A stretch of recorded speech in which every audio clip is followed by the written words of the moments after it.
Okay guys, today I'm gonna be going over a little bit of a deeper topic with you all. Hopefully you all like the new camera setup. I got a new camera, so I'm gonna be trying to bring you guys more higher quality content. So I hope you guys like it. As you can see from the title and the thumbnail, I'm gonna be talking about soul ties today. And there are three main points about soul ties I'm gonna go over in this video. Point one, what is a soul tie? If you guys don't know my background, I follow the Christian faith.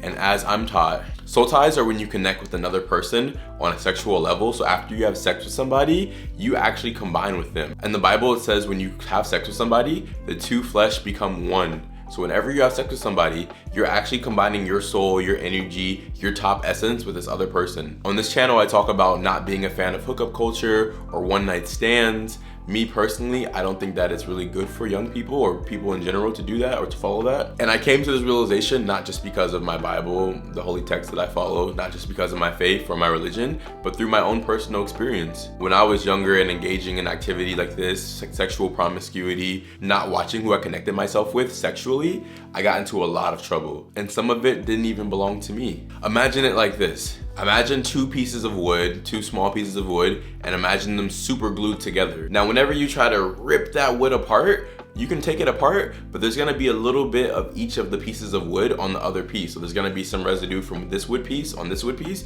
and there's gonna be some residue from this wood piece onto this wood piece. Let me know if that makes sense. That's what happens when you connect your body with somebody sexually. That's what happens when you start a soul tie.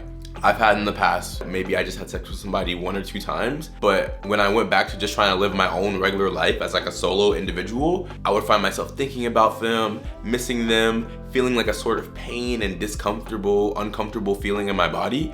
And I knew it wasn't for me per se, which led me to research about this topic a little bit more. And I realized I had formed soul ties with these people. And when you come out of it, sometimes you feel like a real hurt, a real physical pain in your body. You're missing a part of yourself. You lost a part of yourself to this person. That's why when you have sex with more and more people, you become less and less of a person yourself. On like a soul level, on an energy level, everything in this world is energy. Energy cannot be created or destroyed, but only transferred. When you have sex with somebody, that's the ultimate energy transfer. You tell me one thing that's more important, that's more sacred, that would transfer energy more than having sex with somebody.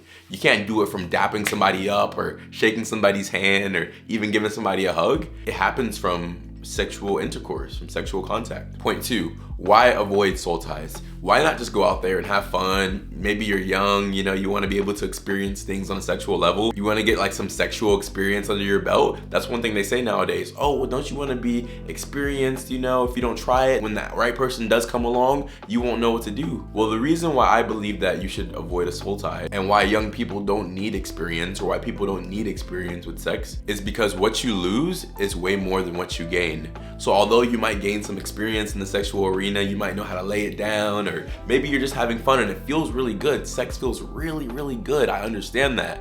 But what you lose in each person and each body that you rack up on your body count, and each hookup and each tender fling and hinge fling, you lose more and more of yourself. It's hard to describe if you haven't gone through it yourself. And some people even now are actually having hookups real time and it seems like they're okay. But I'm a firm believer that what's done in the dark will always come to the light. And in the realm of sexual promiscuity, you don't know how it can affect you. It can affect you in sickness. Maybe you hook up with somebody that is more prone to getting sick, and now look, all of a sudden you're getting sick. I'll tell you a story with my ex. When I first met her, she would always have these anxiety attacks. She would have all these depressive episodes.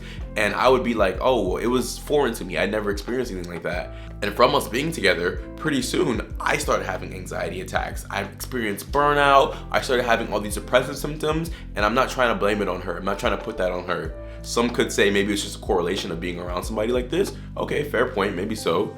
But I truly believe that that's something that I took from her. Just like when you're with somebody and you kind of start acting like the other person, you can start acting like each other. Part of that is on a soul level, on an energy level, almost on a molecular level. I say avoid soul ties because of what you can gain. Now, of course, nobody's perfect. We're all gonna, in my opinion, have some bodies under our belt, but I believe you have control over it. It could be less than more. I know niggas out there and I know shorties out there. I have friends that do OnlyFans. I have pretty boy friends, and I know people that are actively trying to add bodies to their count. Like it's a game or it's something fun.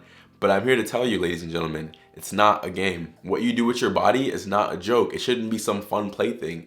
You should really think about what you do with your body because it can have serious consequences. For you, your future partner, if you want to get married, your future wife, your future husband. And my third and final point about soul ties. How do you break soul ties? Coming from somebody who's had multiple soul ties in his lifetime, a couple really big ones too. I've had soul ties that literally had me feeling like a hurt pain in my body. And how I broke my soul tie is I really just prayed to God.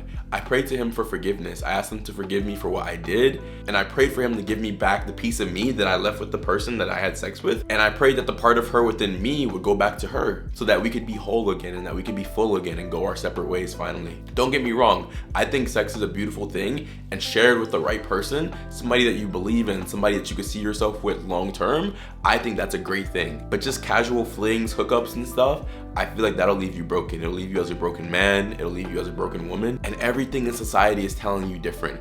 Everything in society is telling you you're young. Go experiment. Be on dating apps. Let me ask you this. Do you think most people are happy?